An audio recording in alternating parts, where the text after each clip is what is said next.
Assalamualaikum warahmatullahi wabarakatuh. Apa kabar anak-anakku semuanya? Semoga sehat selalu dan tetap semangat.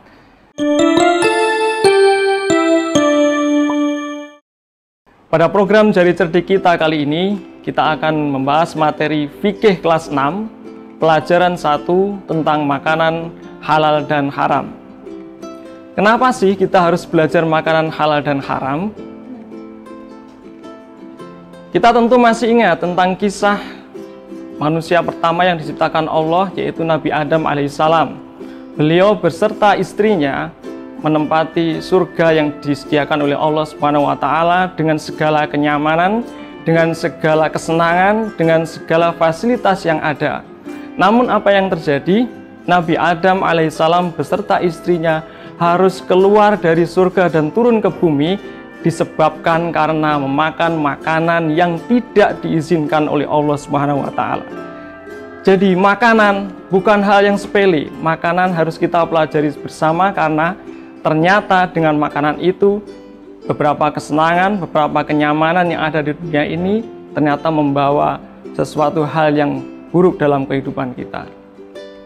Baik, pelajaran kita kali ini akan kita bagi menjadi dua pembahasan. Pembahasan pertama adalah makanan yang diizinkan oleh Allah Subhanahu wa Ta'ala untuk dikonsumsi, yang biasa disebut dengan makanan halal. Dan bagian kedua nanti adalah makanan yang tidak diizinkan oleh Allah Subhanahu wa Ta'ala untuk dikonsumsi, atau makanan haram. Baik, kita mulai dari bagian 1, makanan halal. Bagaimana sih untuk mengetahui makanan itu halal? Ada 3 macam tentang makanan yang harus kita pelajari bersama. Bahwa makanan halal itu, yang pertama adalah halal li zatihi, yaitu halal karena zatnya. Yang kedua, halal karena cara memperolehnya.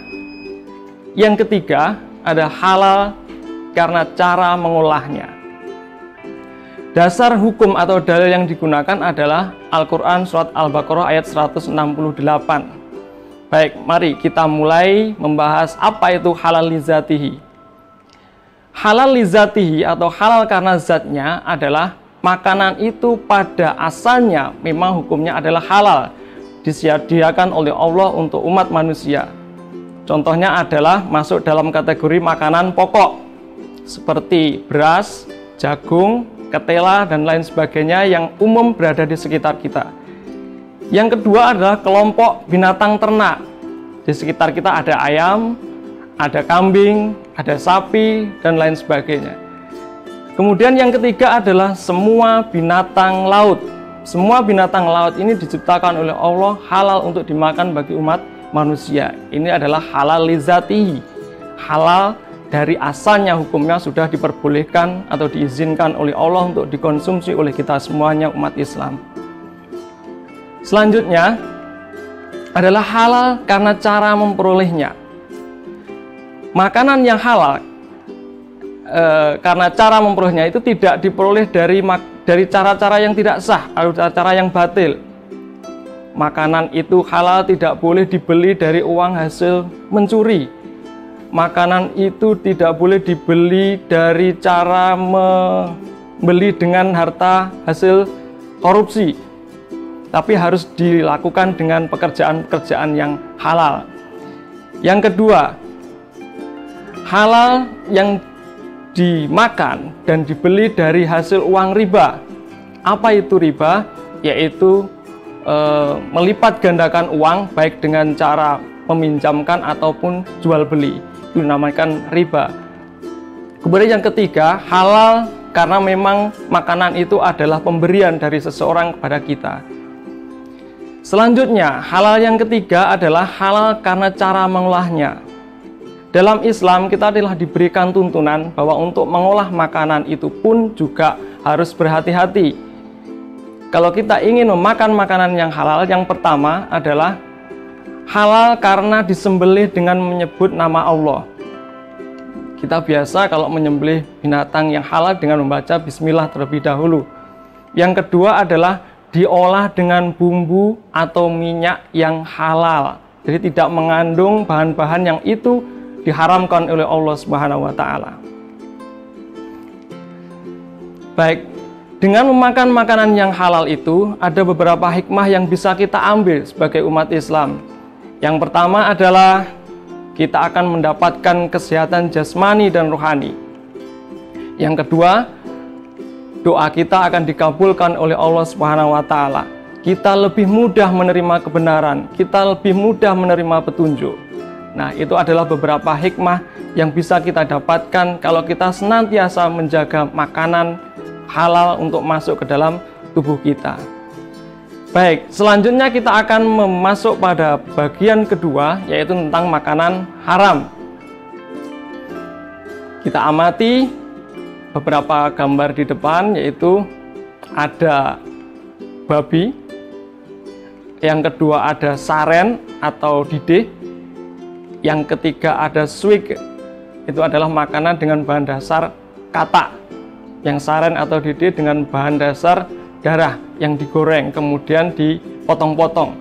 Kalau melihat tampilan dari makanan yang ada di layar, itu makanannya kelihatan buruk dan menjijikkan.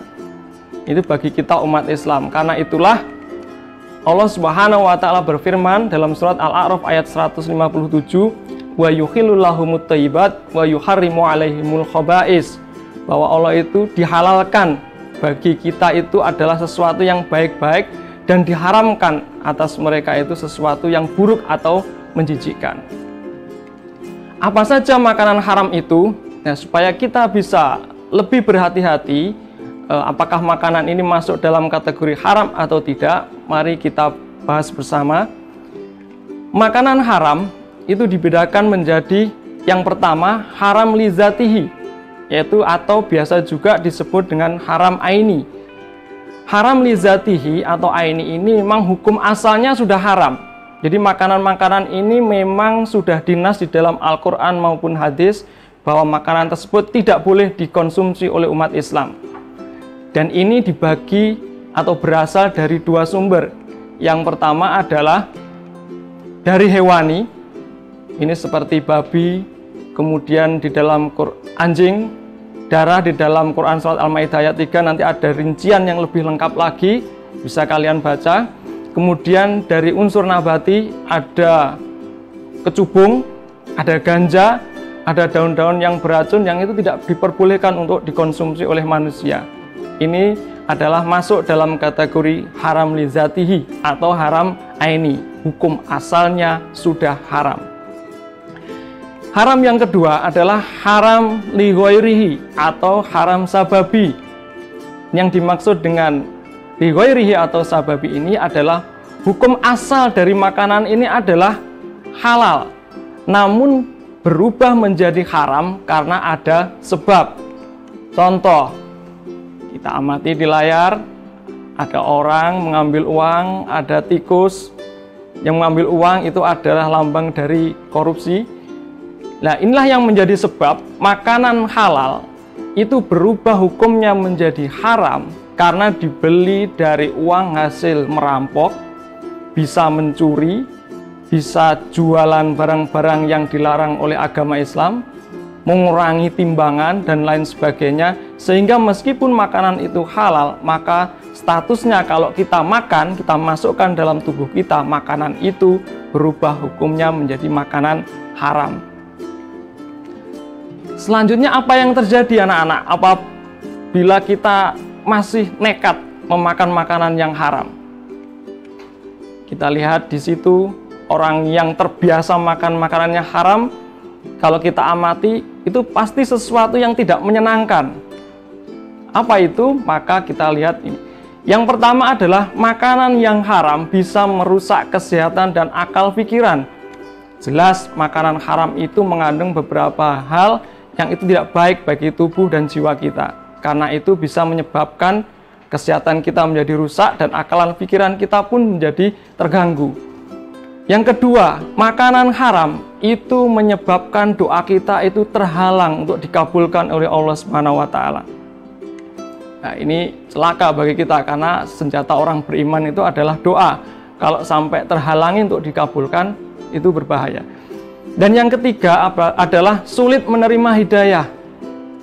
Kemudian yang keempat, menumbuhkan watak buruk. Orang yang terbiasa memasukkan makanan yang haram ke dalam tubuhnya, maka watak yang muncul dari dalam dirinya ada sesuatu yang negatif. Sulit mengendalikan diri, mungkin mudah marah, mudah tersinggung, malas untuk beribadah, dan sebagainya. Kemudian yang selanjutnya adalah menyebabkan keturunan menjadi rusak. Orang yang di dalam tubuhnya mengalir makan makanan yang haram, itu ketika memiliki keturunan, maka genetik dari makanan haram yang ada dalam tubuhnya itu akan turun ke keturunannya, sehingga bisa juga keturunan itu menjadi rusak karena mengalami hal-hal seperti yang terungkap dalam poin A, B, C, dan D. Kemudian bagaimana kita sebagai umat Islam untuk menjauhi makanan yang haram? Yang pertama, tanamkan kuat-kuat dalam diri kita, dalam hati kita, sikap benci, tidak suka, jijik pada makan makanan yang haram. Selalu tanamkan dalam hati kita. Yang kedua, perkuat keyakinan bahwa makanan haram bisa buruk untuk tubuh, membahayakan jiwa, dan merusak amal ibadah kita. Dan yang ketiga adalah jauhi pergaulan yang mengarah pada makanan-makanan yang haram. Insya Allah dengan 3 hal ini jika tertanam kuat dalam hati kita, maka kita akan mudah untuk menghindari mengonsumsi makanan-makanan yang haram. Demikian yang bisa kita sampaikan pada pelajaran kali ini. Semoga bermanfaat. Kami akhiri. Assalamualaikum warahmatullahi wabarakatuh.